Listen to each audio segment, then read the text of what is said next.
ఢిల్లీలో కాక్రోచ్ల నిరసన దద్దరిల్లింది. దేశం యావత్తు దేశ రాజధానిలో ఏమి జరుగుతోంది అని ఆలోచింపేలా చేసింది. ఒకవైపు యువతరం విద్యార్థులు తమ డిమాండ్ల కొరకు కదం తొక్కుతుంటే ప్రభుత్వం నిర్బంధ కాండ ప్రయోగించింది. పార్లమెంటు ఈ అంశాన్ని చర్చకు తీసుకోవాల్సిన తప్పనిసరి పరిస్థితి ఏర్పడింది. దేశ రాజకీయాలనే కుదిపేస్తున్న ఢిల్లీ కాక్రోచ్ నిరసనలో అసలు ఏం జరిగింది? సో అక్కడ ప్రత్యక్షంగా నిరసనకారులతో పాల్గొని రాత్రంతా యువతరంతో విద్యార్థులతో గడిపి ఆ తర్వాత చలో పార్లమెంట్లో కూడా ప్రత్యక్షంగా పాల్గొన్న ప్రకాష్ రాజ్ మనతో ఉన్నారు. ఆయన అడిగి తెలుసుకుందాం అసలు ఏం జరిగింది ఢిల్లీలో. థ్యాంక్ యూ ప్రకాష్ రాజ్ గారు, థ్యాంక్ యూ వెరీ మచ్ మీరు రావడానికి. So let me first start. అసలు ఏం జరిగింది ఢిల్లీలో? ఇప్పుడు ఎవరికి అర్థం కావడం లేదు. ఒకవైపు పోలీసులు గాయాలు తగిలాయంటున్నారు, పిల్లలకు గాయాలు తగిలాయంటున్నారు. What really happened there? మీరు కరెక్ట్గా చూస్తే సార్, మీరు నేషనల్ మీడియాలో చూపించట్లేదు ఏం జరిగిందని. అంటే ఘోర అన్యాయం. నేను వెళ్ళా, అంటే నేను always been supporting them. Bengaluru కానీ ఇంకొకటి కానీ దాన్ని ఆర్గనైజ్ చేయడం కానీ, అపోజిషన్ ఎమ్మెల్యేస్ కొందరితో మాట్లాడడం కానీ, మీరు పార్లమెంట్లో ఈ విషయాలు చర్చించాలి, ఆ పిల్లల్ని వెళ్ళి ఒకసారి కలవాలని. వాంగ్చుక్ని తీసుకెళ్ళిపోయిన తర్వాత మీరు చూశారు అందరూ ఎలా తీసుకెళ్లారు. ఓవర్ ద నైట్ ఒక ప్లాట్, కొత్త కమిషనర్ వస్తాడు, తీసుకెళ్ళిపోతాడు. So I went. అంటే ఊరికే మనము మాట్లాడడం కన్నా ఏంటి అది అని అక్కడ ఆ స్పాట్లో ఉండాలి. నేను వెళ్ళాను, ప్రీవియస్ డే వెళ్ళి రోజంతా ఉండి వాళ్ళందరూ అక్కడ లక్షలాది పిల్లలు పడుకుంటూ మాట్లాడుతుంటే వాళ్ళతో ఉండడం better. Next day morning we have to go to the parliament. చలో నైట్ అంతా ఉన్నాను. నైట్ అంతా మనము ఆ పిల్లలతో చెప్తున్నది, ఎందుకంటే 1,00,000 పిల్లలు యూ జస్ట్ కాంట్. అంటే రాత్రి అంతా మనకు తెలిసింది వీళ్ళు అప్రమత్తం అయిపోయారు ఈ పోలీసులు అని.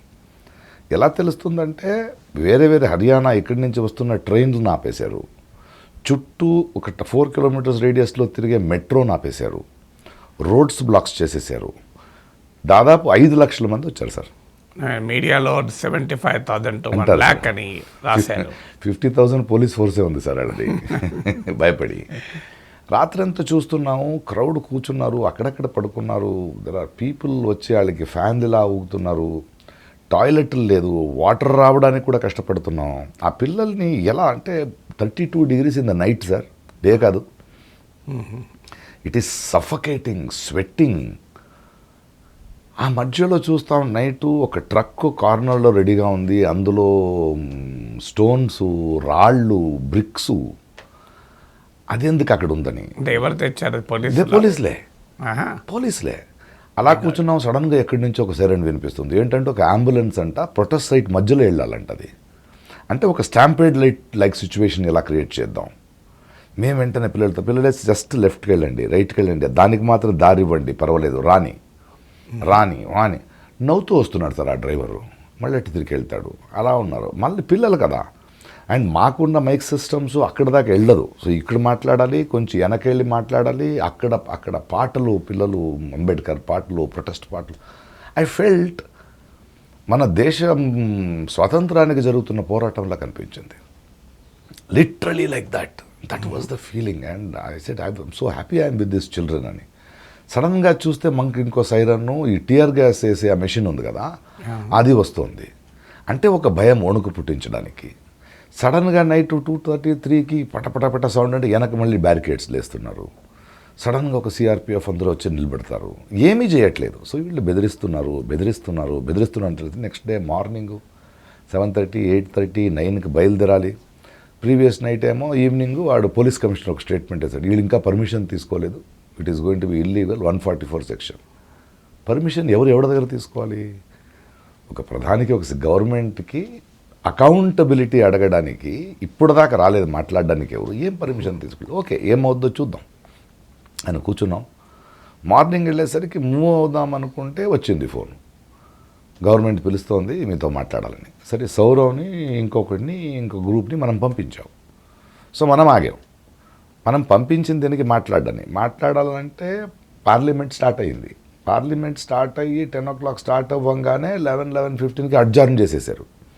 ఎందుకంటే అపోజిషన్ పార్టీసు, మోవా గారు వచ్చారు, సంజయ్ సింగ్ వచ్చారు, వీళ్ళ మన చంద్రశేఖర్ ఆజాద్ వచ్చాడు, వాళ్ళందరూ గట్టిగా మాట్లాడేసరికి వాళ్ళు అడ్జార్న్ చేసేసారు. జేపీ నడ్డా మాట్లాడతాడన్నారు మాకు. JP Nadda is not the minister whom we're talking to. ఎవరు మాట్లాడాలి? సరే మాట్లాడుతున్నారు అనగానే ఒక 11:30, 12కి ఐ కెన్ సీ కొందరు ఆఫీసర్స్కి బ్యాడ్జులు లేవు, పేరు లేవు, కొందరు మఫ్తీలో ఉన్నారు. సడన్గా వాళ్ళు ఏదో పుష్ చేస్తుంటే సడన్గా ఒకటి నుంచి ఒక కార్నర్ నుంచి ఒక సౌండ్ వినిపించింది. ఏంటని చూస్తే కొందరు గూండాలు చెప్పులు విసురుస్తున్నారు పోలీసుల మీద. తర్వాత తెలిసింది మన వాళ్ళు కాదండి, అంటే నిరసనకారులకు సంబంధం లేదు కాదు. వాళ్ళని పట్టుకొని లాగేసరికి చెప్పులు విసారని టప లాఠీ చార్జ్ స్టార్ట్ చేసేసారు. లాఠీ చార్జ్ చేస్తే మళ్ళీ వెనక్కి వచ్చి సడన్గా ఇమీడియట్ మనం రైట్ నుంచి ప్రిపేర్ చేసాం. అలా లాఠీ చార్జ్ చేయడానికి వస్తే అందరూ కూర్చోవాలి, నేల మీద కూర్చోవాలి. నేల మీద కూర్చోబెట్టాం. ఆ కూర్చుంటే they can do it because as per the law, because visuals we said on all the cameras. All your this thing అంటే జామ్ చేసేసారు. Internet totally jammed. But I said do it అంటే ఇంకో ఇద్దరిది ఎవరిదో కొంచెం వర్క్ అవుతుంటే దానికి పంపించి గ్రూప్కి పంపించి బయటికి వెళ్ళాలి న్యూసెస్. అన్యాయం అంటే ఆడపిల్లని కొట్టడం, తలపడం తగిలిపోయింది. చూస్తున్నాం, అవుతోంది 1:30, 1 o'clock ఫోన్ వచ్చింది. లేదు 4:30 దాకా వెయిట్ చేయమని చెప్పారని. 4:30కి వీళ్ళు గో బ్యాక్ ఏంటండి, వీఆర్ డూయింగ్ నిరసనం. అండ్ పిల్లల్లో ఏమైపోయింది, సదన్ జానాహన్ అయిపోయింది కదా, ఎందుకు వెళ్ళట్లేదని ఆ ఫ్రస్ట్రేషన్ స్టార్ట్ అయ్యింది.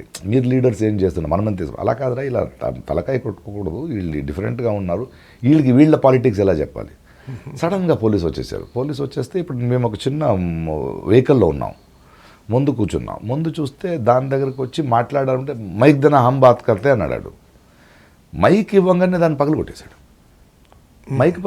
అంటే ఇమ్మీడియట్గా మనం రీచ్ అవ్వకూడదు. సడన్గా మనం ఏం చేసాం, ఒక బ్యాటరీ మైక్ స్పీకర్ పెట్టుకున్నాం. Because we know this will do all that. దాన్ని పెట్టుకున్నాం. ఎలక్ట్రిసిటీ ఉండదు, చార్జ్డ్ బ్యాటరీ పెట్టుకోవాలి. ఇలా రీచ్ అవుతున్నాం. సడన్గా ఎక్కడో ఒక చోటు టియర్ గ్యాస్ అయిందని, అంటే ద అదర్ సైడ్.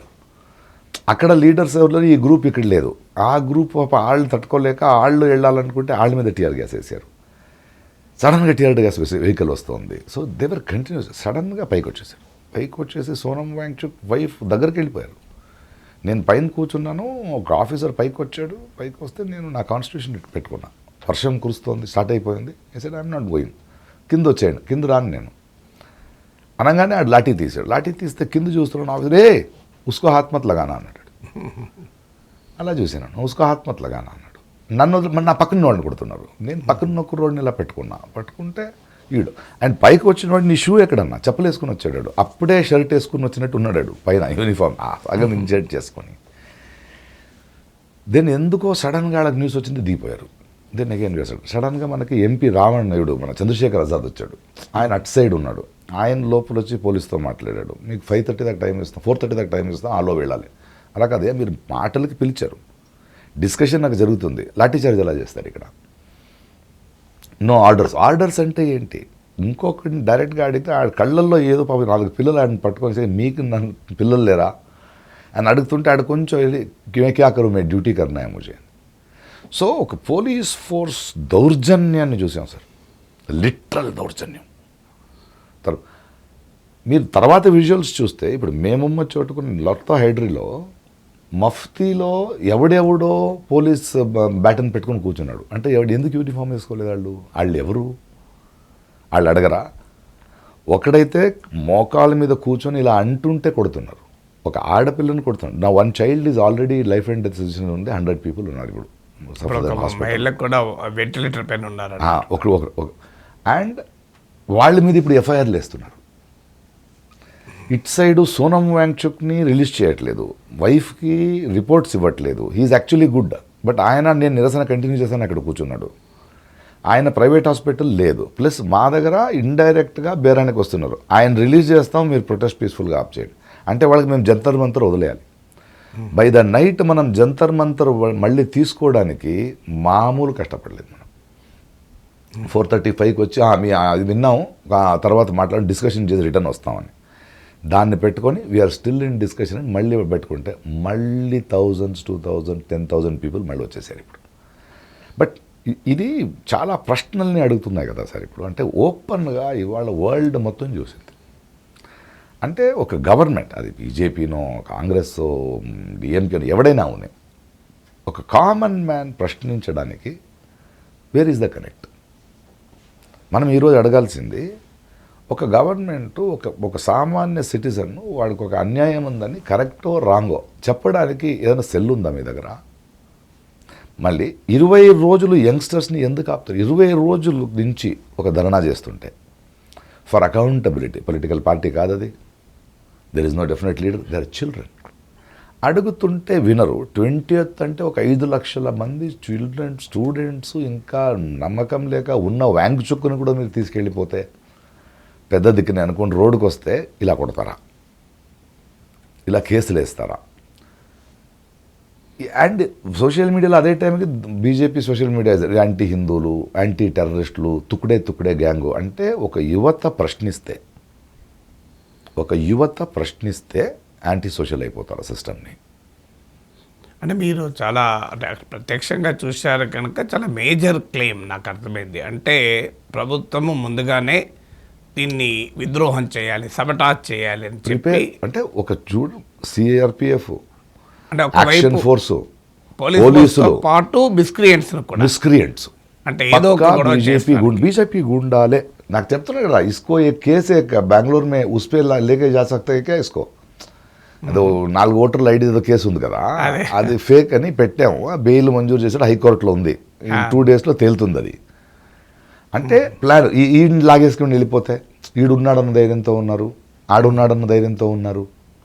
అంటే మీలాంటి ప్రముఖులు ఉండకూడదు, తర్వాత లాఠీ చార్జ్ చేసి చెదరగొట్టాలి.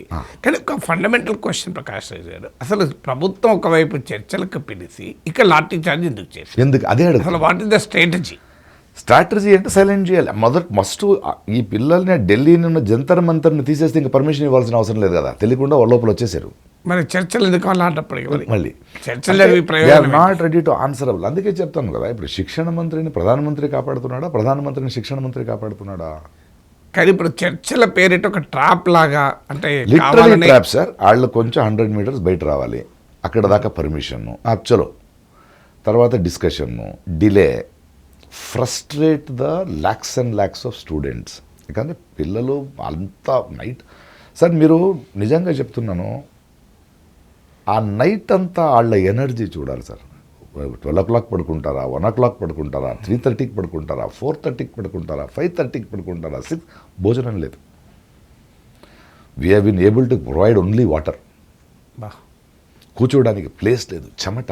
నేను 3:30కి I wanted to go to pass urine. నేను ఇక్కడి నుంచి వెళ్ళేటప్పుడే 2 days ముందే physically I had to prepare, నాకు తెలుసు అది. అందుకే మార్నింగ్ నుంచే ఏమీ భోజనం చేయకుండా ఓన్లీ డీహైడ్రేట్ చేసుకుంటూ రెడీ అయ్యి ఈవినింగ్ వెళ్ళాను. బికాజ్ ఎందుకు టాయిలెట్లు లేవు అక్కడ. బట్ నేను నిరాహార దీక్షను చెప్పలేను, ఎందుకంటే నాకు ఆకలి లేదు. 3:30కి ఒక టాయిలెట్కి వెళ్ళాను సార్, ఒక 200 people యంగ్స్టర్స్ లైన్ ఉంది సార్. అక్కడి నుంచే కమెంట్ వస్తుంది, నేను వచ్చానని సార్ ఆగే ఉనుకో పేలా చూడో.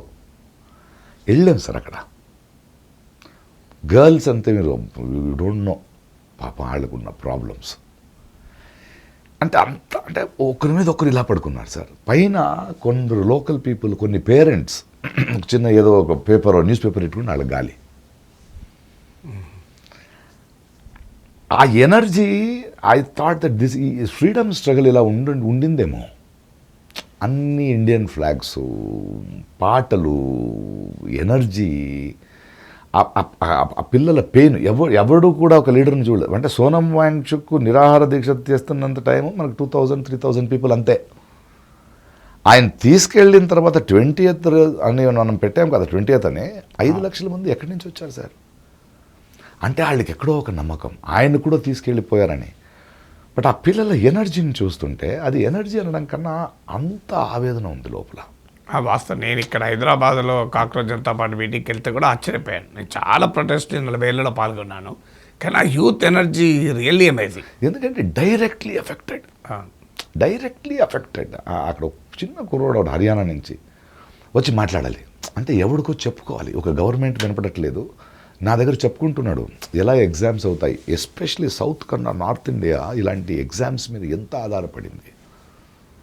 రిటర్న్ వచ్చేటప్పుడు సార్ నేను ఒక ఫ్లైట్ ఎయిర్పోర్ట్కి వెళ్తే అక్కడ చెక్ చేస్తున్నాడు ఆఫీసర్, ఆడు కూర్చొని చదువు, నేను ఈ పార్టీకి ఓట్ చేశాను బట్ నాకు అర్థమవుద్ది, ఎందుకంటే నేను ముసలోడు అవుతున్నాను, మేము ఎందుకు సంపాదిస్తాం సార్, మన నార్త్లో మనకున్న ఎలిమెంట్లో నా పిల్లల ఎడ్యుకేషను, నేను వయసు అయితే నాకు కొంచెం పెట్టుకుంటాను, నా సిస్టర్స్ అండ్ పిల్లల ఎడ్యుకేషన్ ఇలా అయిపోయింది ఈ నీట్ ఎగ్జామ్ వల్ల, ఈ ఎగ్జామ్స్ వల్ల మళ్ళీ వాళ్ళు ఎలా సార్ దాదాపు ఖర్చు పెట్టాలి. అంటే మనం అర్థం చేసుకోవాల్సింది ఈ దేశంలో 5th స్టాండర్డ్ 6th స్టాండర్డ్ నుంచే ప్రిపేర్ చేస్తారు ఈ పిల్లలు. అంటే ఇన్ని సంవత్సరాలు తల్లిదండ్రులు ఎంత, అంటే మన దేశంలో అది రొమ్ము కదా సార్, పిల్లల కోసమే బ్రతకాలి, పిల్లలు ఏదైనా చేసి పెట్టాలి, మాకేం పెట్టుకోరు. 90% ఆఫ్ ద పేరెంట్స్ పిల్లలు వాళ్ళకి ఎంత స్కూల్ అయినా ఫీజు అయినా పెట్టి ఆడొక్కసారి గట్టెక్కేస్తే ఆ తర్వాత వచ్చే కోడలు మనం చూసుకుంటుందో, వీళ్ళు మనం చూసుకుంటారో, లేదా మనం ఏమవుతాం తర్వాత వాళ్ళ హెల్త్ కోసం కూడా పెట్టుకొని. ఇప్పుడు నాలాంటి వాడు నా కూతుళ్ళు ఈ గవర్నమెంట్ స్కూల్లో చదవరు సార్, ఈ డిగ్రీలు వద్దు, ఒకటి ఆర్టిస్ట్ అయిపోయింది, ఇంకొకటి సింగర్ అవుతుంది. నాకు డైరెక్ట్గా కాదు, but common man and lower middle class man, this is a decade of sacrifice, decade of sacrifice. And ఇంకొకటి, ఒక పిల్లోడు ఎగ్జామ్ రాసి హయ్యెస్ట్ మార్క్స్ తీసుకొని ఫెయిల్ అయిపోయాడు అనుకోండి, అంటే నేను ఇంకోసారి ఎగ్జామ్ అంటే ఆడికి మళ్ళీ ఆ మెంటల్ ట్రోమా నుంచి పాస్ అవుతాను లేదని ఎలా వస్తుంది sir? So leakage of a paper ఎంత బిగ్ ఇష్యూ అంటే, ఇప్పుడు ఎవడో ఒకడు 8 లక్షలకు 9 లక్షలకు డబ్బుకొచ్చి కొనుక్కొని ఒక క్వశ్చన్ పేపర్ తీసుకునేవాడు అర్హత ఉందో లేదో రేపు ఒక డాక్టర్ అయిపోతే ఎంతమందిని చంపేస్తాడు. వాళ్ళకి మన పిల్లలనే కదా, మనమే కదా వెళ్ళాలి ఆపరేషన్ చేస్తాడు. ఎవడో ఒకటి ఇంజనీర్ అయితే ఆ బ్రిడ్జ్ మీద మనమే కదా వెళ్ళాలి, దాని కింద మనమే కదా ఉండాలి. సో బ్రెయిన్, ఒక టాలెంట్, ఒక అర్హతను కూడా ఒక వ్యాపారం చేసేస్తే ఒక గవర్నమెంట్. కానీ ఈ ప్రొటెస్ట్లు మనం చూస్తే అసలు మీడియాలో గమనించింది, ధర్మేంద్ర ప్రధాన్ రెసిగ్నేషను, పేపర్ లీక్తో మొదలై అసలు ఓవరాల్గా నరేంద్ర మోడీ 12 years రూల్కు వ్యతిరేకంగా ఒక ధిక్కార స్వరం లాగా అనిపించింది. 100%. మీరు ఇప్పుడు లాస్ట్ టైం ఫార్మర్స్ ప్రొటెస్ట్ చూడండి. ఈ గవర్నమెంట్ ప్రాబ్లం ఎందుకంటే వీళ్ళు మణిపూర్ను కూడా ఇలాగే హ్యాండిల్ చేశారు, రైతులను కూడా ఇలాగే హ్యాండిల్ చేశారు, రెజ్లర్స్ని కూడా ఇలాగే హ్యాండిల్ చేశారు, పవర్ పెట్టుకొని. బట్ రైతులను చూడంగానే ఇట్ బికేమ్ అగేన్స్ట్ మోదీ కదా. పంజాబ్ తిరగలేదు అది, ఇది కూడా అలాగే అవుతుంది కదా. 400 పార్ నుంచి 240కి వచ్చిన దానికి మేజర్ రీజన్ వాళ్ళు రైతుల్ని వెనక్కి పెట్టిందే కదా. సో ఇదేమవుతుందంటే, first it is a system, అథారిటీలో ఉన్న ఒక రూలింగ్ పార్టీని పిల్లలు అడిగారు. ఎప్పుడైతే అది ఒక పార్టీగా బిహేవ్ చేసిందో పవర్ కోసం, ఇలాంటి ఒక definitely it will go because ఎవడు సత్తాలో ఉన్నాడో ఆ పొలిటికల్ పార్టీనే కదా ఈ దెబ్బ తినాలి. ఇది ఎందుకు వీళ్ళకి అర్థం కావట్లేదని. ఇప్పుడు ఒక గవర్నమెంట్, ఎవడో ఒకడు మూర్ఖుడు ఉన్నాడు ఒక మినిస్టరు, ఎవడో ఒక మూర్ఖుడు ఉన్నాడు ఒక ఇన్స్పెక్టర్ అంటే మాట్లాడచ్చు మనం. బట్ ఒక government which is a political party, which was a political party, should be a government. కంటిన్యూస్గా ఇలా చేస్తున్నప్పుడు వీళ్ళు ఇంకేం చేస్తారు next? It will be against the political party. మీరు దేవుడు అంటారు, ధర్మం అంటారు, 2 crore జాబ్ అంటారు, ఇవన్నీ అన్నారు కదా. ఇప్పుడు మీరే మనల్ని కొడతారా? మీరు మా మాటలను వినరా? So definitely it will be against the system which has become a regime. ఒక అథారిటేటివ్ అవ్వగానే అంటే కొడతారా? అంటే ఇక్కడ ఒక అపోజిషన్ పార్టీస్ రోలు మీరు గమనించుంటారు కదా. అంటే వాళ్ళు కొంతమంది ఎంపీలు వచ్చి అక్కడ ప్రొటెస్ట్లో పాల్గొన్నారు, పార్లమెంట్లో కాస్త రైజ్ చేశారు. కానీ మీకు అంతకుముందు ఇండియా అగెన్స్ట్ కరప్షన్ మూమెంట్ చూస్తే పైకి పొలిటికల్ పార్టీ కనబడకపోయినా అప్పుడున్న అపోజిషన్ కీలక పాత్ర పోషించింది. నాకేమంటే ఇప్పుడు అపోజిషన్ రోల్ ఎలా చూస్తారు? అంటే అపోజిషన్ రోల్ అనేది, మీరు అపోజిషన్ రూలింగ్ పార్టీ. మొన్న నన్ను ఒక ఇంటర్వ్యూ అడిగాడు, నేను అపోజిషన్ ఎంపీలు అందరూ వస్తున్నారు మీ ప్రొటెస్ట్కి, అంటే మీరు అందరూ కుట్ర చేస్తున్నారు అంటే, మీరు అపోజిషన్ ఎంపీని మీరు చూస్తున్నారు, మేము పార్లమెంటేరియన్ ఇస్ కమింగ్ అంటున్నాం. ఎందుకు బీజేపీ ఎంపీలు వస్తే వద్దన్నారు కదా? వద్దన్నాం కదా మనం. టీఎంపీ నుంచి వచ్చారు, ఇక్కడి నుంచి వచ్చారు, వస్తారండి వాళ్ళు పార్లమెంటేరియన్స్. మనం పొలిటికల్ పార్టీ కాదు ఇక్కడ. ఈ పిల్లలు ఇప్పుడు నేను వెళ్ళాను కదా, నేను ఎక్కువ మాట్లాడిన స్టేజ్ మీద, because I'm not a leader. నాకు ఇప్పుడు కూర్చొని సెల్ఫీ తీసుకొని నేను లీడర్ అనాల్సిన అవసరం లేదు. నా అవసరం ఏంటంటే, పిల్లలకి సివిల్ సొసైటీ నుంచి మనం కొంచెం గౌరవించేవాడు మనకు అండగా ధైర్యంగా ఉన్నాడు అనేదే మా విషయమే తప్పితే, లేకపోతే సౌరవ్ వాళ్ళే మాట్లాడాలి. ఆ పబ్లిక్ ఇంటలెక్చువల్ సపోర్ట్ ఉండాలి. అది 100%. నసరుద్దీన్ షా ఎందుకు వస్తాడు, షబన్ ఆజ్మీ ఎందుకు వస్తుంది? వాళ్ళకేం మీలాంటి వాళ్ళకేం పాపులారిటీ కాదు. బట్ పార్లమెంట్ అపోజిషన్ పార్టీ కూడా నేనేం చెప్తున్నా అంటే, చూడండి, అపోజిషన్ పార్టీ ఒక శిక్షణ వ్యవస్థ ఇష్యూ బేస్డ్ ఎప్పుడు చేశారని, ఎప్పుడు చూసినా రూలింగ్ పార్టీ మనకి ప్రతిపక్షాలు అనే గొడవే ఉంటుంది తప్పితే జనాలు నమ్మట్లేదు అపోజిషన్ పార్టీని. ఇష్యూ తీసుకుంటే మీరు వాళ్ళు గవర్నమెంట్లో ఉన్నారు కాబట్టి మీరు మాట్లాడుతున్నారు, మీరున్న గవర్నమెంట్లో ఇదే జరిగింది కదా, ఎప్పుడు మాట్లాడరు, అందరూ ఇల్లే దొంగలు కదా. సో దానికంత జెన్యూనిటీ ఉండదు. ఎందుకు this CJP movement, it is a very organic movement. అది it is not a political party. వీళ్ళు ఎందుకు రావట్లేదంటే వచ్చి వీళ్ళు ఎక్కడ పట్టుకెళ్ళిపోతారో ఈ మూమెంట్ని, ఈ నాన్ సెన్స్. నేను చూస్తున్నాను, వాళ్ళు మనతో లేదు, వాళ్ళు వచ్చిన చోటు నేను పేరు చెప్పను నేను, ఎందుకంటే that is not the moment. But నేను అక్కడ ఉన్నాను కదా, బికాజ్ నేనే కూర్చొని ఒక అఖిలేష్ యాదవ్ పార్టీకి కానీ, సిపిఐ సిపిఎం ఎంపీస్ కానీ పార్టీకి ఫోన్ చేయలేదు. అక్కడ ఎంపీస్ నాకు తెలుసు, జాన్ బ్రిటోస్ నాకు తెలుసు, మోవా నాకు తెలుసు, టీఎంసీ నుంచి కనిమొళి నాకు తెలుసు. వాళ్ళకి ఫోన్ చేసి మీరు ఎందుకు రావట్లేదు యాజ్ అ పార్లమెంటేరియన్? ప్రకాష్ లేదు, మీరు రావాలి, నేను వెళ్తున్నాను, మనం కాదు, ఇది మీ పార్టీ కాదు, యాజ్ సిటిజన్స్. బికాజ్ మీ అందరి మీద నమ్మకం ఉంది నాకు. మేము మీ ఏ పార్టీలో ఉన్నా మాట్లాడేటప్పుడు దేశం గురించి మాట్లాడుతున్నాం మనం. We're not interested with your political party. వచ్చారు కొందరు, రాజా వచ్చాడు, మోవా వచ్చింది, సంజయ్ సింగ్ వచ్చాడు, చంద్రశేఖర్ ఆజాద్ వచ్చాడు, జై భీమ్ పార్టీ. సో దాన్ని పొలిటికల్గా చూడకూడదు. బట్ అపోజిషన్ పార్టీ ఓకే, ఇక్కడ రావాల్సిన అవసరం లేదు, బట్ అట్లీస్ట్ పార్లమెంట్లో తీసుకెళ్తున్నారు. ఇప్పుడు today I'm very happy Rahul Gandhi has spoken. Because Rahul Gandhi కాంగ్రెస్కి ఏంటంటే ఇంతకుముందు ఈ ఇష్యూని ఫస్ట్ తీసుకుంది వాళ్ళే, బట్ ఈ ట్రాక్షన్ రాలేదు. అంటే ఇలాంటి యంగ్స్టర్స్ రాలేదు, ఎందుకంటే ఒక పొలిటికల్ పార్టీ తీసుకుంటే జనాలకి అంత నమ్మకం రాదు. అది మీ పొలిటికల్ అజెండా ఉంటుందని, అది న్యాయమే, వాస్తవం. ఎందుకంటే జనాలు ఒకటి జరిగింది సార్, ఈ దేశంలో నమ్మకం పోయింది సార్.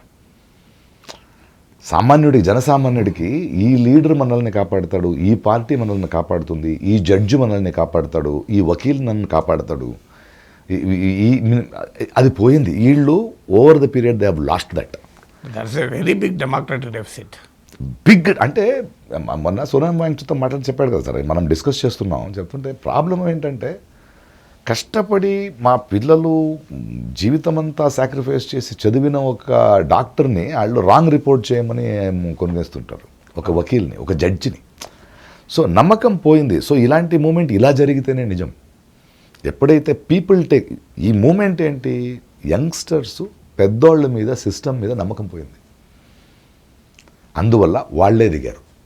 దానికి సమాధానం చెప్పాల్సింది governments responsibility, opposition MPs responsibility. ఎందుకంటే ఒక ప్రజాప్రభుత్వంలో ప్రొటెస్టులు జరుగుతున్నప్పుడు ఒక రోడ్డు మీద ఒక ఇష్యూ వచ్చిందంటే, జనాల ఇష్యూ, దాన్ని పార్లమెంట్లో డిస్కస్ చేసి క్లియర్ చేయాలి. Because we have a system. కానీ అలాంటప్పుడు ఇది ఎక్కడ దక్కపోవచ్చు. మీరు అన్నట్లు ఇది ఒక సిస్టమ్ పైన, ఒక వ్యవస్థ పైన ప్రశ్నగా మొదలైంది. ఇప్పుడు మనము శ్రీలంకలో చూసాం అర్గాలియా మూమెంట్, నేపాల్లో చూసాం, బంగ్లాదేశ్లో చూసాం. చాలా డిఫరెంట్ ఫోర్సెస్ డిఫరెంట్ డైరెక్షన్స్ తీసుకెళ్ళాయి. నేనేం చెప్తున్నానంటే అలా ఇండియాలో జరగకూడదని, ఆ వైలెన్స్ ఉంది. సో ఇప్పుడు నేను కూడా, మనలాంటి వాళ్ళు కూడా ఈ కుర్రోళ్ళతో కంటిన్యూస్గా రాత్రంతా మాట్లాడేది, డే అంతా మాట్లాడేది, ప్రతి స్పీచ్లో చెప్పేది ఇంతే, అంబేద్కర్ కాన్స్టిట్యూషన్ మన దగ్గర ఉంది, దాన్ని చేతిలో పెట్టుకోండి, మహాత్మా గాంధీని గుర్తుపెట్టుకోండి, నిరసన చేద్దాం, no violence. Because we don't want another Nepal and another Sri Lanka with violence, children losing lives వద్దు మనకి. సో అలాంటి ఒక మూమెంటు 5 లక్షల మంది వితౌట్ వైలెన్స్ ఒక స్టేట్లో ఒక ప్రొటెస్ట్ చేయగలుగుతారంటే, I think it is a great salute to these youngsters. Okay, నాలాంటి వాళ్ళు మాట్లాడారన్న కన్నా ఆ యంగ్స్టర్స్లో ఉన్న లీడర్సే డిసైడ్ చేసుకున్నారు కదా, మనకి గాంధీ మీదే వెళ్తాం మనం, we will go with Ambedkar, we will go with Buddha, we will go with non violence. కానీ బియాండ్ ద లీడర్షిప్ కూడా అయిపోయింది. ఇప్పుడు nobody bothers who is leading it. అవసరం లేదు దీనికి. ఇష్యూ ముఖ్యమైపోయింది. ఎప్పుడు ఇష్యూ ముఖ్యమవు దాని దగ్గర మన దేశంలో ఇలా ఇష్యూ నుంచి వచ్చి మాటలు ఇచ్చి సెల్ఫీ తీసుకొని లీడర్స్ అయిన వాళ్ళని ఎంతమందిని చూడలేదు. అలాంటి వాళ్ళు ఎంతమంది ఓటేసిన వాళ్ళనే అమ్మలేదు తన నమ్ముకొని. సో జనాలు ఉన్నారు. సో అందువల్లే ఈ మూమెంట్ చాలా ముఖ్యం మనకి. నువ్వు బీజేపీనో కాంగ్రెసో డిఎంకేనో టీఎంసీనో కాదు, ఒక as a citizen of this country దీన్ని వితౌట్ పాలిటిక్స్ చూడాలి మీరు. How do you force the future? భవిష్యత్తు ఏంటి? భవిష్యత్తు ఏమవుతుంది అంటారు? ఏమవుతుందంటే ఇప్పుడు ఇంత అద్భుతమైన ఎనర్జీ రేపు ఒక కన్స్ట్రక్టివ్ రూపం తీసుకోకపోతే మళ్ళీ ఫ్రస్ట్రేషన్ పెరిగే ప్రమాదం ఉంటుంది. నాకేమో ఫ్రస్ట్రేషన్, ఆ ప్రమాదం జరగకూడదనే కదా ఈ పోరాటం. ఎందుకంటే నేను చెప్తున్నా, ఒక ఇంతమంది సూసైడ్ చేసుకున్నారు. ఎందుకు సూసైడ్? చంపలేదు, సూసైడ్ చేసుకున్నారు. అంటే ఒక 17-year-old ఫెలో, 18-year-old పర్సన్ ఎంత ఉంటుంది సార్ ప్రబుద్ధత వాళ్ళకి లైఫ్లో డిసిషన్స్ తీసుకోవడం. వాళ్ళు ఒక ఎగ్జామ్ రాసి మళ్ళీ రాయాలి, మళ్ళీ నేను పాస్ అవుతానో లేనో అన్న ఏమాత్రం ఒక టార్చరు, ఒక ట్రౌమాలో ఇక నుంచి ఈ సర్కారం కానీ ఈ దేశం కానీ ఈ భూమి కానీ నాకు బ్రతకడానికి వీల్లేదు, ఇంకా నేను బ్రతికి ప్రయోజనం లేను, సూసైడ్ చేసుకుంటున్నారు కదా. అబెట్టింగ్ టు సూసైడ్ కదా ఇది. Abetting to suicide is a crime కదా. ఒక రైతు ఇప్పుడు ప్రధానమంత్రి ఘోర పాపం అంటున్నారు, అది కూడా పార్లమెంట్లో కదా బయట. ఆయన చూడండి, మొన్న మాట్లాడారు NEET exam paper leakage very dangerous thing, beyond party lines మనం కూర్చోండి. అది పార్లమెంట్లో మాట్లాడ్డా ఆయన, బయట ఒక ఎన్డీఏ ఫోరంలో, బయట ఒక పోడియంలో మాట్లాడడం. ఎందుకంటే ఇక్కడ డాక్యుమెంట్ అవుతుంది కదా. మొన్న అడ్జార్న్ అయ్యేటప్పుడు not only the opposition, ruling పార్టీలో ఉన్న కొందరు కూడా మనము దీన్ని తేల్చకపోతే ఇది మా మీద వస్తుందంటే ఇమీడియట్గా దాన్ని స్టాప్ చేసేయడం పార్లమెంట్ని. అని నేను చెప్తున్నది, మీరు చేస్తున్నది అబెట్టింగ్ టు సూసైడ్ కదా. సో ఇలా మీరు ఇలాంటి ఒక మూమెంట్ని 20 రోజులు భోజనం నీళ్లు లేకుండా యంగ్స్టర్స్ని ఎన్ని రోజులు అంటే మీరే తాగకుండా మీరు కొంచెం వైలెన్స్లో పాల్పడి ఆ తర్వాత మేము రెడీగా ఉన్నాం. అంటే నిన్న నా ఫ్రెండ్ నన్ను చూసి, నా ఫోటో చూసి ఒక పోయిటరీ పంపించాడు. మనం కానూను మన దగ్గర బ్యాటన్ ఉంది, మీరు మాట్లాడకండి, కాళ్ళు ఎరగొడతాం, తల ఎరగొడతాం, ఏళ్ళు మాత్రం ఎరగొట్టరంట, ఎందుకంటే ఎలక్షన్ ఓటేయడానికి కావాలి. Your tender fingers we will not break, everything we will break. అంటే నేను ఎందుకు మీతో మాట్లాడుతున్నాము, ఎందుకు నేను కానీ మీరు కానీ మాట్లాడుతుంటే ఒక డిబేట్ ఇప్పుడు స్టార్ట్ అవ్వాలి కదా సార్. అంటే ఒక కామన్ మ్యాన్, ఏ గవర్నమెంట్ అయినా ఒక కామన్ మ్యాన్ గ్రీవియన్సెస్ని, ప్రొటెస్ట్ని, ప్రతిరోధాన్ని, ఒక ప్రతిభటనని గవర్నమెంట్ వినాలంటే ఎవరితో మాట్లాడాలి? Where is a system? ఇలా ప్రశ్న అడుగుతున్నారు, డిపార్ట్మెంట్ వెళ్ళి మాట్లాడండి. ఒక డైలాగ్ చేయడానికి కోసం ఒక అమరణాంత నిరాహార దీక్ష చేసి ఏడ్చి పడుకొని భోజనం లేకుండా ఉండి లాఠీ చార్జీలు తిని తర్వాత మాటలకు పిలిచేంత వరకు ఎందుకు ఆగుతున్నారు? ఒకరు మేము వాళ్ళు పుష్ చేస్తే మేము కొట్టామంటున్నారు పోలీసులు, తరుముకుంటూ కొడుతున్నది చూస్తున్నాం కదా, వీడియోస్ అబద్ధాలు చెప్పదు కదా. ఆడపిల్లల మీద ఒక మగాడు పోలీసు కొడుతున్నాడు కదా, దీని మీద, గుండె మీద. అంటే వాళ్ళకు నరేటివ్ ముందుగానే రెడీ చేసి పెట్టుకున్నారు. అంటే మొత్తం మీరు వచ్చే ముందే ఒక ట్రక్స్లో రాళ్ళు, బ్యాటన్స్, అంటే హెల్మెట్లు, ప్రపోజిషను, మీ టియర్ గ్యాస్, ఏం జరుగుతుందో తెలీదు. టియర్ గ్యాస్ ఇది, దాన్ని మళ్ళీ తిప్పడం, అంబులెన్సులు, అడిగితే డ్యూటీ చేస్తున్నామని, యూనిఫామ్ లేవు, బ్యాడ్జెస్ లేవు. ఢిల్లీ స్ట్రీట్స్లో, ఆ ప్రొటెస్ట్ సైట్స్లో యూనిఫామ్ లేకున్న గూండాలు పోలీస్ బ్యాటన్ పెట్టుకుని కూర్చున్నారు. కేసు లేరా? విజువల్స్ పంపించాము మీకు, ఫేసెస్ ఉన్నాయి. సో నేనేం చెప్తున్నా మా డిస్కషన్ను ప్రజల్లో ఎవడి మీద తప్పు చేయడం కన్నా as citizens of this country ఇలాంటి ప్రొటెస్ట్లు ఇంకెన్నిసార్లు జరగాలి? ప్రభుత్వాల్ని మనం ఎలాంటి ప్రశ్నించాలి? Should there be a civic society dialogue that ప్రతి ప్రభుత్వం ఒక వినే ఒక చెవుల్ని కూడా పెట్టరా? ఇన్స్టిట్యూషనల్ మెకానిజం బేక్ కావాలి కదా.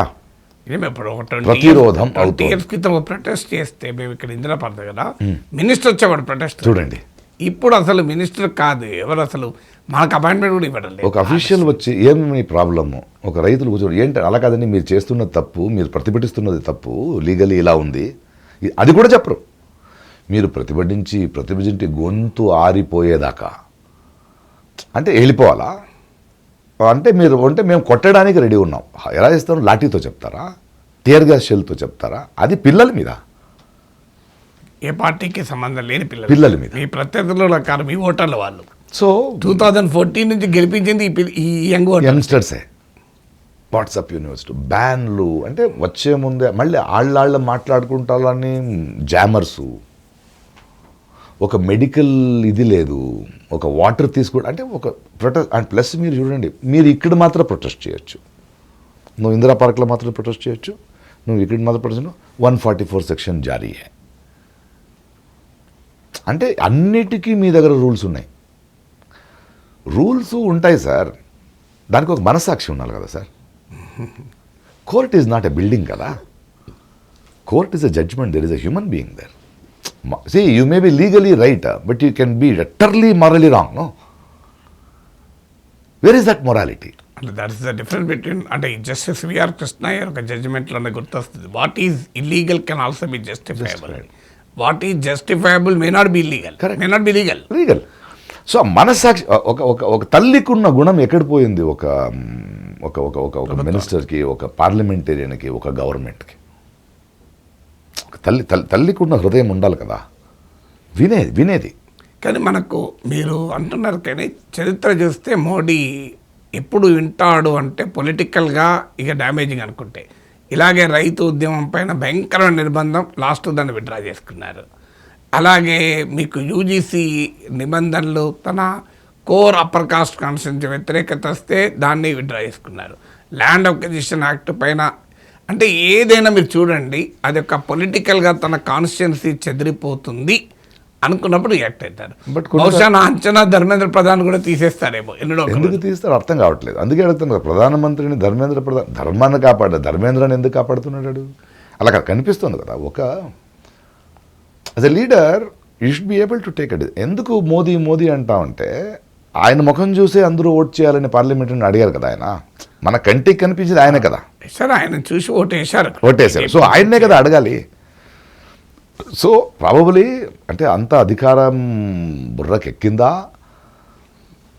లేదా ఈగోనా? అంటే ఒక బెడ్షీట్ తీసుకొచ్చి మా సోనం వాంగ్చుక్ని తీసుకెళ్తారా? నేను అందుకే ఒక ట్వీట్ పెట్టాను, పర్దేకా పీచేకి ఆయా చెప్పని ఇంచుగా నంగాపన్ అన్నాను నేను. ఈగో అంటే నీ అహంకారం కదా ఆడిని తీసుకెళ్ళాలంటే. అంటే ఈ దేశంలో ఎన్ని బెడ్షీట్లు తీసుకొస్తారు? మీ దౌర్జన్యాన్ని కనిపించమంటే ఇంకా ఎక్కువగా కనిపిస్తుంది కదా దౌర్జన్యం. మనం ఏదైనా క్లోజ్ చేస్తే ఆ ఊహలో ఇంకా ఎక్కువ అవుద్ది కదా. సో నిన్న జరిగింది, నేనేం చెప్తున్నంటే, this is time for the political battle. I'm against Modi, I'm against right wing politics పక్కన పెడదాం sir. As a citizen of this country I want to engage with the citizens of this country. ఎన్ని రోజులు భరిస్తాం ఇది? ఎందుకు ఇప్పుడు నిర్భయ మూమెంట్లో అప్పుడు BJP అపోజిషన్లో ఉండి సపోర్ట్ చేసింది, anti corruption moment, Anna Hazare moment support చేసింది. అంటే ప్రతిపక్షంలో ఉన్నప్పుడు యాంటీ ఎమర్జెన్సీ మూమెంట్లో భాగస్వామైంది. వాళ్ళే రాక్షసులు అయిపోయింది. ఇప్పుడు this is the party which are supported the peoples movement when they are in opposition. So నేనేనంటానంటే, మనకు అవ్వాల్సిన డిస్కషన్ ఓకే, వీళ్ళు పోతారు సార్ ఎలాగూ జనాలు, బట్ నెక్స్ట్ వచ్చే వాళ్ళు ఎప్పుడు we as the civil society have to bring in a debate. మేము మిమ్మల్ని గెలిపించిన తర్వాత మిమ్మల్ని కలవాలంటే ఎలా, మీకు ఒక అహవాలు ఇవ్వాలంటే ఎలా? ఎందుకంటే చూడండి, అప్పుడు పట్టాభిషేకమే, ఇప్పుడు ప్రమాణ వచనం అంతే. అప్పుడు సింహాసనమే. అలా కదా బిహేవ్ చేస్తున్నారు మీరు. ప్రజాప్రభుత్వం అనేది ఈ దేశంలో ఎక్కడ దాకా ఉంది? ఎలక్షన్ వరకే ఉంది, ఎలక్టోరల్ పాలిటిక్స్ వరకే ఉంది, ఎలక్షన్ వరకే. ఎలక్షన్ అయిన తర్వాత మీరు బిహేవ్ చేస్తున్నది అలాగే కదా, కింగ్స్ లాగే కదా. ఒక ఎమ్మెల్యే, ఒక ఎంపీ గెలిచిన తర్వాత ఆయన చుట్టూన్న సెక్యూరిటీ కానీ చాలా బిజీ అయిపోతాడు. దొరకడే. ఊరికే ఒక ప్రజలు వినడానికి 1 hour ఇస్తున్నాను, they can come and give అంటే పేపర్స్లు ఇవ్వాలి, అసిస్టెంట్ తీసుకో, give the number, call for me, ఇలా ఉంటాయి తప్పితే ప్రజలు కోరుకోవాలి కదా. ఇప్పుడు ఎవడొచ్చినా మనకి మేము మా కష్టాలు చెప్పాలంటే ఎలా? ఒక ఇన్స్టిట్యూషన్గా ఎందుకు పనిచేయట్లేదు మీరు? దానికి ఒక వింగ్ ఎందుకు పెట్టట్లేదు? దానికి స్పెషలిస్ట్ని ఎందుకు పెట్టట్లేదు? లేకపోతే మనము ఇలా ప్రతిబంధించే వాళ్ళ పక్కన అండగా నించుంటామా? మీరు చూడండి, మీరు ఇందిరా పార్క్లో రైతుల కోసం పోరాడుతుంటారు, పక్కనే స్కూటర్ వేసుకుని తిరుగుతుంటాం, వెళ్ళాం. ఇంకెవరో ఆశా కార్యకర్తల కోసం పోరాడుతుంటారు, ట్రాఫిక్ జామ్ అనుకుంటారే తప్పితే మీ ఇంటికి వచ్చేదాకా కదా. ఇవాళ పిల్లలు అనేది మీ ఇంటికి వచ్చింది. మీ పిల్లల భవిష్యత్తుకు వచ్చింది, మన పిల్లల భవిష్యత్తుకు వచ్చింది కదా ఇప్పుడు, మన దశాబ్దాల సాక్రిఫైస్కి వచ్చింది. ఇప్పుడు కూడా ఆలోచించవా? దీన్ని మళ్ళీ ఆడి చెప్పాడు, మీరెందుకు తోశారు, వాళ్ళు వైలెన్స్ చేశారు కాబట్టి మళ్ళీ మీరు ఈ ప్రభుత్వాన్ని సపోర్ట్ చేస్తూ మళ్ళీ ఇంకో సోషల్ మీడియా తయారవుద్దా? ఇంకా 2-3 గోధీ మీడియాలు నాకు ఫోన్ చేసింది, నేను మీకు ఇంటర్వ్యూ ఇవ్వనన్నా. 20 రోజులు ఎక్కడికి వెళ్ళారయ్యా? నేను ప్రొఫెసర్ నాగేశ్వరరావు గారి దగ్గరికి వెళ్ళి మాట్లాడుకుంటా అన్నా నేను. ఎందుకంటే ఇక్కడ నాకు ఇక్కడ అట్లీస్ట్ మనం చెప్పేదానికి ఒక ప్లేస్ ఉంది. He's not sold to any political party, I'm not sold to any political party. వినేవాళ్ళు జనాలు ఉన్నారు, చూస్తారు వాళ్ళు అట్లీస్ట్. దాన్ని వాళ్ళు సోషల్ మీడియాలో వేసుకుంటారు. అలాగైనా వెళ్తాను కానీ మీ మీడియా దగ్గరకు నేను రాను. వాళ్ళు నిన్న కూడా ఎజెండా సెట్టింగ్ ఏంటంటే వాయిలెన్స్ ప్రొటెస్టర్స్ క్రియేట్ చేశారు. ప్రొటెస్టర్స్ నేను ఉన్నాను నాగేశ్వరరావు గారు అక్కడ. బిల్లు చేస్తున్నారు. నాకు నిన్న నేను ప్రాబబ్లీ ఇన్ని సంవత్సరాలు ఇంత డిస్టర్బ్ అవ్వలేదండి. అంటే ఇవాళ కొంచెం కోపంగా ఉంది కాబట్టి ధైర్యంగా మాట్లాడాను కాబట్టి నాకు I'm really very very mood and disturbed. అంటే నన్ను కొట్టట్లేదు సార్, వాళ్ళు పిల్లలు సార్, అండ్ మ్యాల్ న్యూట్రిషన్ సార్. ఆ పిల్లలు పేద పిల్లలు ఇలా ఉన్నారు సార్. నన్ను ఇలా ఆ జిమ్ లేదు, వాళ్ళు చెయ్యి ఇరిగిపోయి తల వరిగిపోయి, ప్లస్ వాళ్ళు ఏ ఊర్లో ఉన్నారో, హర్యానా ఎక్కడెక్కడి నుంచో వచ్చారు, వాళ్ళు ఊరు కాదు ఢిల్లీ. అలాంటి ప్లేసెస్లో అంటే ఎక్కడికి వెళ్ళాలి, ఏ బస్సు ఎక్కాలి తెలియదు, ఊరికే బ్యాక్ ప్యాక్స్ వేసుకొని వచ్చేసారు. మా కోసం ఏదో ఒక పోరాటం జరుగుతోంది, అక్కడికి వెళ్ళిపోవాలి మనం. ఆ ఢిల్లీ రోడ్స్ మీరు చూస్తే మీకు ఢిల్లీకి వెళ్తే నాకు దొరికే అనాథ ప్రజ్ఞ ఇంకెక్కడ దొరకదు. ఒక కొట్టు ఉండదు సార్. వెళ్తే పెద్ద పెద్ద హోటళ్ళు ఉంటాయి కానీ పిల్లలకు ఉండదు ఎక్కడ. అట్లీస్ట్ బాంబే లాంటి సిటీస్లో టకటక తింటాం కదా, క్లీన్ రోడ్స్, ఒక ప్యాలెస్ గ్రౌండ్స్లో ప్యాలెస్ ఆవరణంలో ఉన్నట్టు ఉంటుంది. ఆ ఆఫీసర్స్ ఇవన్నీ 5 స్టార్ అశోక కనిపిస్తుంది. కానీ అలాంటి ప్లేస్లో ఏ రస్తా నుంచి పారిపోవాలో తెలియదు, పోలీసులు వస్తే. పిల్లల్ని చూసి ఒక్కసారి అంటే నా decision to fight stronger has become more. నా ముందు ఆడు లాఠీ పెట్టుకొని వస్తుంటే ఏం చేస్తాడు ఆడు? ఇప్పుడు చెయ్యి ఎరగొడతాడా, కాళ్ళు ఎరగొడతాడా, తల మీద కొడతాడా? భరించగలనా ఈ ఏజ్లో నేను ఆ పెయిన్? భరిస్తాం రాని. అలాంటి ఒక డిసిజన్ తీసుకోవాల్సి వచ్చింది అక్కడ కూర్చొని. 2 పిల్లలు సార్ దగ్గరికి వెళ్ళకండి, ఒక వీడియో వచ్చింది చూడండి, ప్రకాష్ రాజ్ కుమార్ని రోకో రోకో రోకో గీతాంజలి అంటే వాళ్ళు తింటున్నారు సార్ దెబ్బలు. వాళ్ళు నన్ను చూస్తూ ఆడిని తొట్టొద్దు వీళ్ళని అంటే, నువ్వు ఎవరి కోసం నించున్నావు, నీ కళ్ళ ముందు కొడుతున్న వచ్చి ఆపు చూద్దాం, కింద దిగితే అరెస్ట్ చేసుకుని తీసుకెళ్తాం, మళ్ళీ బెడ్షీట్లు తెస్తారేమో అంటే అది then I was very disturbed. But I can't be disturbed and no. ఆ నొప్పి అనుభవించాలి, ఆ బాధ అనుభవించాలి. But we will have to start discussing in the public. అంటే నేను ప్రజల దగ్గరికే వెళ్ళాలి, మీలాంటి ఛానళ్ళ మూలంగా, న్యూట్రల్ ఛానల్స్ మూలంగా ప్రజల దగ్గర మీరు ఆలోచించండి. మీకు ఈ మాత్రం తల్లిదండ్రులకి మీ పిల్లల భవిష్యత్తు వరకు వచ్చింది ఈ గవర్నమెంట్స్, అథారిటేరియన్ గవర్నమెంట్ అంటే ఆలోచించండి. ప్లస్ దీని గురించి ఇప్పుడు కూడా మాట్లాడకుండా మౌనంగా ఉన్న నాయకుల గురించి, మీ పెద్ద పెద్ద స్టార్ల గురించి, ఉద్యమాల గురించి ఆలోచించండి, అడగండి. మీరు ఇప్పుడు మాట్లాడరా అని. ఇది is not a political move. మీరు గౌరవించే వాళ్ళు ఎందుకు మాట్లాడలేదు, ఎందుకు మౌనం పాటిస్తున్నారు నిలదీయాలి ఇప్పుడు. అందుకంటే మీరు రారా, మా పిల్లల భవిష్యత్తు, ఇది పొలిటికల్ మూవ్మెంట్ కాదు కదా, ఏదో పొలిటికల్ పార్టీ కాదు కదా, ఇది పిల్లలు కదా, మాకు దెబ్బ పడుతున్నా రారా అని అడగాలి కదా. ఆ డిస్కషన్ ఏదో స్టార్ట్ అవ్వాలి. ఆ క్లైమేట్ ఆఫ్ ఫియర్ని ఛేదించాలి. మీరు అన్నట్లు ఆ కల్చర్ ఆఫ్ సైలెన్స్ నుంచి బయటపడాలి. ఈ చర్నింగ్ అంటాం, అది ఏమంటారు తెలుగులో, సోషల్ ఆ మదనం కావాలి, సామాజిక మదనం స్టార్ట్ అయిపోయింది సార్. ఆ మదనం దాన్ని ఆపలేరు ఇంకా మీరు. ఒక ఫార్మర్స్ మధ్యలో, ఒక స్టూడెంట్స్ యూత్ మధ్యలో మీ ఈ మదనాన్ని ఆపలేరు.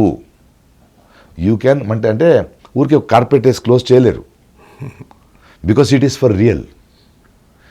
ఇది ఒక పాజిటివ్గా వెళ్ళి ప్రజలైన మనము స్ట్రాంగ్ అయ్యే ఒక డెమోక్రటిక్ గవర్నమెంట్ రావడానికి మీరు మౌనం పాటించకుండా మాట్లాడి ఏ పార్టీ పొలిటిక్స్లో పవర్కి వచ్చినా ప్రశ్నించేయడానికి రెడీ అయిపోయాం మనం అనేదానికి ఇది వాడుకుంటారా, లేదా మళ్ళీ ఆళ్ళు కొట్టి మళ్ళీ ఇలా ఉండి మీ మౌనం మళ్ళీ ఆ సర్వాధికారాన్ని సపోర్ట్ చేయడానికి యూజ్ చేసుకుంటారు, అవకాశవాదిలాగానే ఉండిపోతారు? ఇది వెరీ బిగ్ క్వశ్చన్ మీరు అడుగుతున్నది. అంటే ఒక వ్యవస్థలో ఎవరైనా అధికారంలో ఉండండి, విలువలు, సాంప్రదాయాలు, పద్ధతులు, ఒక బలమైన సివిల్ సొసైటీ మాత్రమే డెమోక్రసీని కాపాడగలుగుతుంది. Political parties డెమోక్రసీని వాడుకుంటాయి. మొన్న నన్ను ఎవరో అడిగారు, సార్ బీజేపీ సెంట్రల్లో పడిపోతే హ్యాపీ అవుతావా అని. లేదన్నాను. బీజేపీ అనే సర్కార్ని అపోజిషన్ పార్టీలు బీజేపీని కింద తీసుకురాదు, భరించలేక జనాలు తోసేస్తారు. కానీ ఆ తోసే ప్రక్రియలో ఆల్టర్నేటివ్గా వచ్చేవాడు వీళ్ళు రాజకీయ అవగాహనతో ఎన్నుకున్న వాళ్ళ లేదా ఆ రాజకారణం అనే అవగాహన రావడానికి ఇంకో 10-15 సంవత్సరాలు కావాలేమో. వీళ్ళు దిగాలి కరెక్టు, బట్ దాంతో నేను సంభ్రమించను, నా పని ఇంకా ఇంకో 15 సంవత్సరాలు ఉంది అన్న. మనం యాజ్ అ సొసైటీ అలా ఆలోచించాల్సిన అవసరం ఇవాళ వచ్చింది. ఎవడు వచ్చినా అదే కదా, మనం మళ్ళీ సింహాసనం పట్టాభిషేకమే కదా. ఆ పట్టాభిషేకం కాకుండా మళ్ళీ అంబేద్కర్ గారు రాసిన కాన్స్టిట్యూషన్ ఈజ్ పాలిటిక్స్ చేయాల్సింది ప్రజలు, పని చేయాల్సింది ప్రతినిధులు అని ఉంది. అది పాలిటిక్స్ వాళ్ళు చేస్తూ మనం పని చేస్తూ కూర్చున్నాం ఏంటి సార్? సో నేనేమంటున్నానంటే మనం అర్థం చేసుకోవాల్సింది ఈ చర్నింగ్, ఈ మదనం మొదలయ్యింది. దీన్ని మీరు ఈ మదనాన్ని మాత్రం మీరు ఆపలేరు. This government cannot stop. ఇవాళ కూడా చూడండి, పంజాబ్ నుంచి బయలుదేరిన హండ్రెడ్స్ ఆఫ్ ఫార్మర్స్ వీళ్ళు ఢిల్లీలో ఉన్నారు కాబట్టి ఇక్కడ రాకూడదని టియర్ గ్యాస్ సెల్లో వాటర్ బాంబ్ ఇవాళ దే హావ్ స్టాప్ దేర్. వ్యతిరేకంగా ఫైట్ చేస్తుంటే they have stop them there. నిన్న మొన్న లక్షలాది మంది, థౌజండ్స్ ఆఫ్ స్టూడెంట్స్ ఉన్నారు కదా, అక్కడ పక్కన ఒమర్ అబ్దుల్లా కూర్చున్నాడు. అదే సైట్లో 10 మంది లేదు అక్కడ. ఒక రాష్ట్ర ముఖ్యమంత్రి కశ్మీర్ అటానమీ గురించి కూర్చున్నాడు అక్కడ, 10 మంది లేరు. ఇక్కడ లక్షలాది మంది. నేను వెళ్ళి కలిసా, అలా చెప్పొచ్చాను నేను. అంటే this is not a political. నేను ఎందుకు మదనం మొదలైందంటే కనిపిస్తుంది, and I'm there among them. I'm not an youngster, but I can see that youngster. నాకు ఒక హోప్ కనిపిస్తోంది. బట్ సివిల్ సొసైటీగా మేము పెద్దలు ఏం చేయాలి ఇప్పుడు? పెద్దలంటే పేరున్నవాళ్ళు, అనుభవం ఉన్నవాళ్ళు, కొంచెం ప్రబుద్ధత ఉన్నవాళ్ళు, సమాజాన్ని ప్రభావితం చేయగలిగే వాళ్ళు ఆ మదనమవుతున్న ఆ యంగర్ జనరేషన్కి. ఎందుకంటే మీరు ఇంకో 15 సంవత్సరాలు ఉంటాం సార్ ఈ భూమి మీద, ఈ భారతదేశంలో ఆరోగ్యం ఉంటే. వాళ్ళకి ఇంకా 40-50 సంవత్సరాలు ఉంది సార్. వాళ్ళకి కావాలన్న దేశాన్ని మనం సృష్టించాలి. అట్లీస్ట్ మనం సృష్టించలేము, దానికోసం ఒక్కరో ఇద్దరు పోరాడుతున్నాం. ఆ స్పేస్ అయినా ఇచ్చి వెళ్ళాలి కదా, ఆ మదనం స్టార్ట్ అవ్వాలి. మన ముందు తరాల వాళ్ళు అలా స్వాతంత్రం కోసం పోరాడి ఉండకపోతే మనం ఎంజాయ్ చేసేవాళ్ళం 100%. ఆ రోజు కనుక వాళ్ళే స్వార్థాన్ని మా జీవితం మేము అనుభవిస్తాం అనుకొని ఉండుంటే ఇవాళ మనకి ఈ అదృష్టం దక్కేదే కాదు కదా. అదే చెప్తున్నాం కదా, వాళ్ళు ఎంత కష్టపడితే ఇక్కడ దాకా మేము కూర్చున్నాం, మనం ఇంత పడలేమా అన్న. ఇంత పడి నువ్వేంటి భోజనం లేక అంటే ఒక్కరోజు భోజనం లేక కూర్చున్నాను నేను, ఒకరోజు ఏసీ లేక బ్రతకలేనా నేను, ఒక్కరోజు ఆ చెమట మధ్య వాళ్ళ మధ్య పడుకోలేను ఆ పిల్ల. అంటే వాళ్ళ అండగా నిలబడడం అనేది ఓన్లీ ట్విట్టర్లో ఫేస్బుక్లో వేయడం కాదు కదా లైఫ్, ఇన్స్టాలో. ఒకసారి వెళ్ళి వాళ్ళ జీవితం బ్రతకొద్దా, ఒకరోజు గడపొద్దా, 2 days స్నానం చేయకుండా, పళ్ళు గడగకుండా, భోజనం చేయకుండా, ఏసీ లేకుండా, బెడ్షీట్లు లేకుండా, దోమలు కుట్టించుకుంటూ అలా ఉంటే వాళ్ళతో అంటే మీతో ఉన్నానని అలా చెప్పగలుగుతాము. నీకెందుకు అంటారు, నా కాకపోతే ఇంకెవరికయ్యేది? నాకేం ఫ్యామిలీ లేదా, నా భార్య ఏడుస్తోంది, టాబ్లెట్ తీసుకున్నారా, ఏమైందా, ఫోన్ అమ్మా నేను ఉంచున్నాను, అయ్యయ్యో కరెక్ట్, ప్రౌడ్. నా 2 కూతుళ్ళు, we're very proud of you daddy, because they are youngsters, they are privilege children. వాళ్ళు పుట్టినప్పటి నుంచి కారు చూసారు, మీకు సంబంధమే లేదు. ఆ పిల్లలకి నా 2 కూతురు. బట్ వాళ్ళు ఎందుకు నాకు daddy we are proud of you daddy, we are proud of you daddy, we youngsters will fight dad. ఎందుకంటున్నారు వాళ్ళు? నేను నిన్న ఢిల్లీ ఫ్లైట్ పట్టుకుని వస్తుంటే 11 o'clock చదువుకున్న అమ్మాయిలు youngsters, they are on the Hyderabad flight, వాళ్ళు ఫ్లైట్ పట్టుకొని వచ్చి పాల్గొని రిటర్న్ వెళ్తున్నారు యంగ్స్టర్స్. దానికన్నా బిఫోర్ నేను మొన్న బెంగళూరు, ఇక్కడికి వెళ్లే ముందు బెంగళూరు ఎయిర్పోర్ట్కి వెళ్తున్నా, ఎయిర్పోర్ట్కి వెళ్ళాను, చుట్టూ ఉన్న వాళ్ళకి తెలుసు నేను ఎక్కడికి వెళ్తున్నానని. జంతర్ మంతర్కి వెళ్తున్నారు, all the best, we're very proud of you. ఆ తర్వాత ఫ్లైట్ ఎక్కగానే ఒక lady, she must be around 35-40, Punjabi, తను వచ్చి can I just hug you for a minute అనింది. ఏంటన్నా, I just want hug you sir. Hug చేసి ఈ హగ్ ఫర్ దీప్కే, ఈ హగ్ ఫర్ సోనం వెంకచూప్, ఈ hug for all the children there. ఏడుపు వచ్చేసింది నాకు. నేను ఢిల్లీ వెళ్తున్నాను సార్, నేను రాలేను. ఎందుకమ్మా అంటే, I'm an officer, because I'm in government duty, I'm not suppose to. So that is happening, it is happening. People, children. నేను రిటర్న్ అవుతుంటే ఎవరుతుంది, పిల్లల్ని అలా కొడతారా అని ఒక గృహిణి మాట్లాడుతుంది. Today the middle class should understand, the mothers are getting disturb. పిల్లల్ని కొట్టారు. మోడీ ఫినామినాకి మిడిల్ క్లాసే మిడిల్ క్లాసే కారణం. ఆ మిడిల్ క్లాస్ క్లాస్ గెలిచారు. అందుకే నేను చెప్తున్నాను మదనం స్టార్ట్ అయ్యిందని. కరెక్ట్. అక్కడ పిల్లల్ని కొట్టారు. నిజమా కాదా? ఎవరు పిల్లలన్న పిల్లలే కదా, కొట్టాల్సిన అవసరం లేదు. నీకు 22 days నుంచి ఇవాళ చెప్పినట్టు మాట్లాడాడు, ఒక 10 రోజుల ముందు మాట్లాడుంటే ఇక్కడ రాకనే పోయేది కదా. అందుకే అడుగుతున్నాను సార్, సొసైటీ మనం అడగాలి కదా. ప్రజలకి ఏదైనా సమస్య వస్తే వినే చెవులు ఎక్కడ పెట్టారు చెప్పండి. మీరు ఎందుకు బిజీ అయి ఉండండి, మీ పట్టాభిషేకం చేసుకొని సింహాసనం మీద కూర్చునండి, ఒకటి ఎవడన్నా కింద పెట్టండి, చెవు కొంచెం కింద పెట్టండి కదా, వచ్చి చెప్పడానికి. ఆయనకి వినిపించండి. ఒక సిస్టమ్ వినే సిస్టమే లేకపోతే ఎలా సార్? ఓటు వేసేటప్పుడు ప్రతి బూత్లో ఎకనామిక్ పొజిషన్ ఇలా ఉంది, ఏ జాతి వాళ్ళు ఉన్నారు, ఏ ఉన్నారు, ఇందులో ఎవరు ఈ పార్టీకి ఓటేయరు, ఎవరికి ఓటేస్తారు, ఎవరికి ఎంత అమ్ముకోవచ్చు, మెటికులస్గా లెక్కేసి ఆడు ఓటింగ్ ఎన్ని గంటలకు బయలుదేరతాడు, బయలుదేరగాడు వెహికల్ ఉందా లేదా, ఇంత తెలుసు మీకు. ఇంత తెలుసు మీకు. ఒక ఎగ్జామ్ పేపర్ లీక్ అయితే ఇన్ని లక్షల మంది, ఇన్ని కుటుంబాల జీవితం నాశనం అయిపోయిందని తెలియదు. మాట్లాడడానికి ఇన్ని రోజులుగా, 20 రోజులు కాదు, ఎన్ని రోజుల నుంచి స్టార్ట్ చేస్తున్నారు వాళ్ళు. The last 3 months they have started. So but ఢిల్లీలో చూసింది మాత్రం దారుణం సార్. నా లైఫ్లో nobody should have seen that. అంటే ఇలా ఉంటుందా ఒక ఢిల్లీ పోలీస్? ఢిల్లీ పోలీస్ అంటే అది కేంద్ర ప్రభుత్వ పోలీస్. ఎందుకంటే Delhi police directly under the control of home ministry. Believable. Amit Shah లాంటి వాళ్ళు ఇలా హ్యాండిల్ చేస్తారా పిల్లల్ని? So thank you very much Prakash Raj గారు. ఈ ఆవేదన ప్రపంచం వినాలని కోరుకుందాం. అట్లీస్ట్ ప్రపంచవ్యాప్తంగా ఉన్న కోట్లాది మంది తెలుగు వాళ్ళైనా వింటారని ఆశించుదాం. Thank you very much. Let us continue this debate. Thank you, sir. We will continue, sir. Thank you.